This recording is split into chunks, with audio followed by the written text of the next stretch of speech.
Bonjour, aujourd'hui on va parler des différents types de réactions. Donc il existe des types de réactions que l'on a déjà vus, les réactions d'oxydo-réduction, les réactions de transfert de protons, donc acido-basique.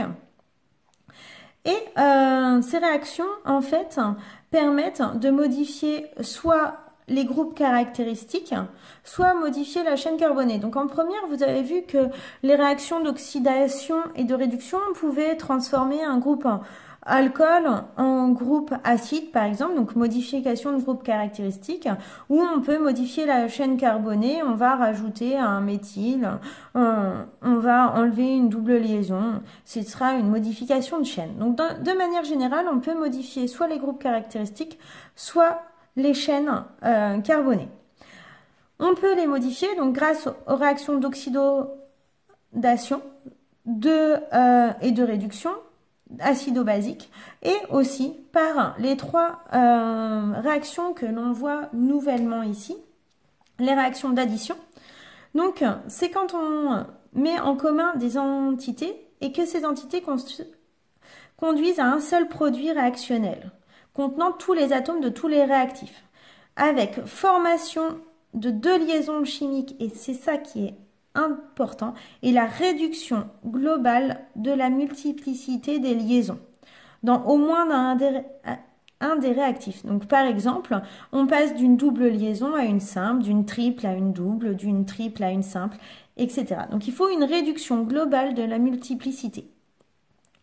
On a la réaction d'élimination, c'est l'inverse de la réaction d'addition. Donc inverse, ça veut dire que au départ, on a une liaison simple et on va former une liaison double ou une liaison triple. Ou alors, à partir d'une liaison double, on va former une liaison triple.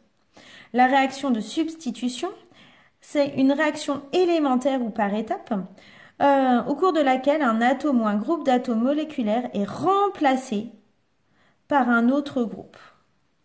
Donc vous avez un atome, par exemple un OH, qui va être remplacé par un brome. C'est une réaction de substitution.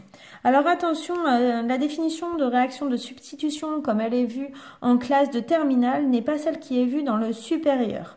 Alors, dans le supérieur, c'est toujours une réaction élémentaire qui peut être de substitution. Et quand c'est au cours d'étapes, eh bien, on va appeler ça autre chose. Par exemple, addition, élimination, des choses de ce type. Mais pas forcément des substitutions. Donc, on va passer à la première question. Donc, en utilisant la phrase « The reaction was a hydrogenation, which hydrogen atom in H2 are added to carbon in a double bond ». Donc, on a a double bond, une chaîne double liaison carbone-carbone. Donc, on a une double liaison carbone-carbone. Et peu importe ce que l'on a, alors on a un groupe que je vais appeler R1, un autre groupe que je vais appeler R2, un groupe que je vais appeler R3 et un groupe que je vais appeler R4. Ces différents groupes peuvent être des hydrogènes. En fait, on ne sait pas du tout ce qu'il y a dessus, mais par contre, on sait que l'on va rajouter du H2. Et ce H2, il est additionné à la double liaison. Ça veut dire que après la réaction, alors ça, on ne sait pas si elle est totale, donc je vais marquer une double flèche. On aura ces hydrogènes, donc que je vais souligner en rouge, en rose ici, qui vont être mis sur les carbones. Et on aura plus qu'une simple liaison. Donc on peut rajouter R3, R4 de chaque côté et R2, R1. Donc ici, on avait une molécule plane, on se retrouve avec une molécule tétraédrique, potentiellement avec des carbones asymétriques. Et on voit bien que l'on avait une double liaison qui devient une simple liaison, deux espèces chimiques qui n'en font plus qu'une. C'est toute la définition que l'on appelle de l'addition.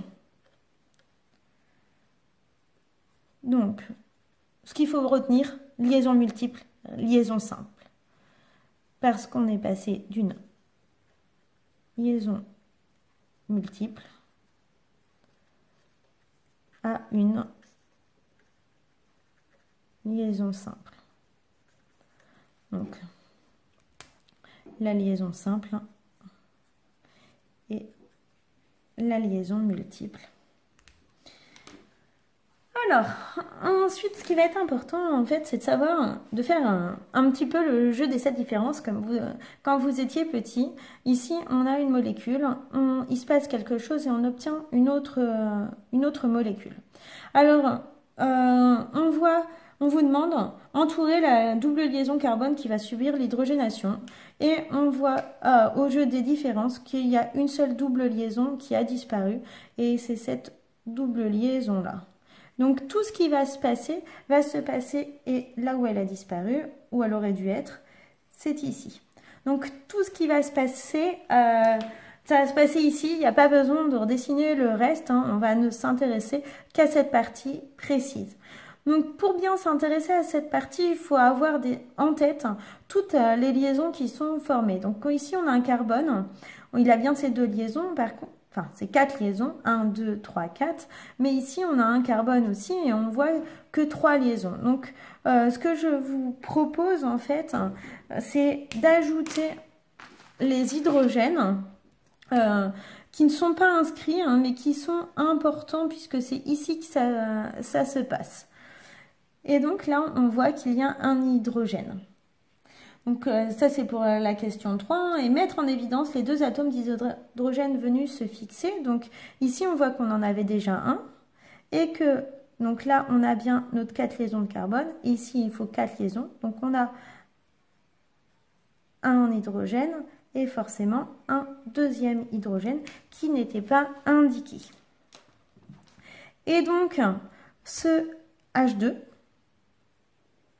eh bien, si on fait le jeu des différences, on voit que le COH, il était là, le NHAC, il était là, et le H, n'étant pas présent avant, c'est celui-ci qui est venu se rajouter. Et de l'autre côté, on voit que cette liaison vers le cycle était présente. Un H était déjà présent, et c'est ce deuxième H qui vient de se mettre, d'accord, de se fixer. Donc, c'est vraiment que des différences en mettant bien tous les atomes pour qu'on puisse les voir. Et enfin, en utilisant la catalyse symétrique, on obtient un carbone asymétrique. Donc là, pas de grande difficulté, hein, il y a pas grand... Ici, tous ces carbones ont des doubles liaisons, c'est pas possible. Ce carbone-là, il a 2 H, ce n'est pas possible. Donc le seul endroit possible qui a 4 groupes différents, c'est ce carbone-là, avec 4 groupes d'atomes différents.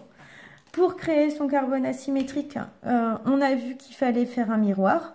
Donc on fait le miroir et on reprend un COOH avec du NH2 devant, du H derrière. Voilà, le cycle.